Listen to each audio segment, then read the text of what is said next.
Assalamualaikum warahmatullahi wabarakatuh. Salam sejahtera buat kita semua.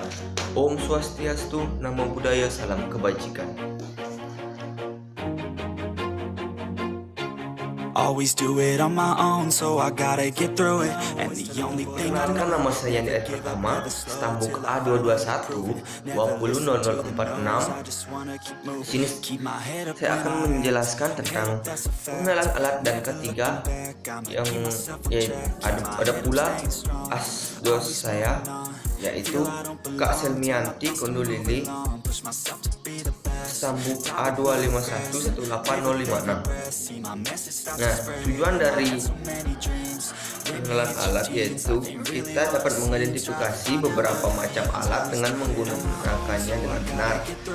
Kegunaan peralatan kesehatan dan keselamatan kerja ketiga di laboratorium.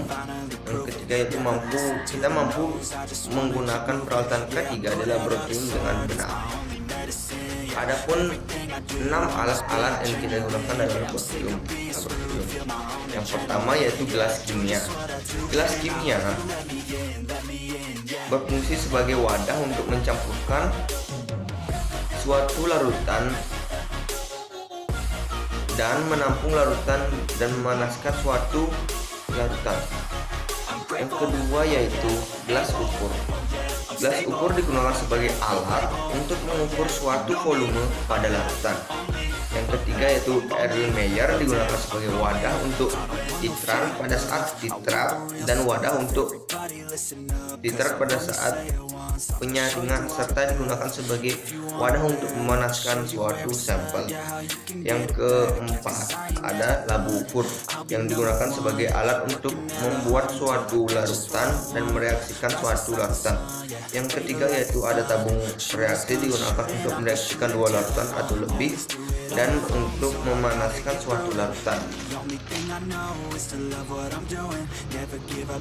Dan yang keenam ada rak tabung digunakan untuk menyimpan atau meletakkan tabung reaksi. Nah, ada pula beberapa alat ketiga. Sebelumnya saya mau menjelaskan tujuan dari alat ketiga, digunakannya alat ketiga atau fungsi dari digunakannya alat ketiga, yaitu yang pertama mencegah terjadinya kecelakaan dalam laboratorium. Yang kedua, mengontrol bahan yang mudah terbakar dan beracun. Dan yang terakhir yaitu mengontrol bahan yang berbahaya. Adapun saya akan memperkenalkan beberapa alat ketiga. Yang pertama yaitu jas laboratorium, digunakan untuk melindungi badan dari percikan yang berbahaya. Yang kedua ada masker agar gas berbahaya tidak terhirup. Yang ketiga ada kacamata yang tahan terhadap potensi bahaya kimia dan panas. Yang keempat ada sarung tangan untuk melindungi tangan dari ceceran larutan kimia. Dan yang terakhir yaitu sepatu yang digunakan sebagai pelindung yang tahan api.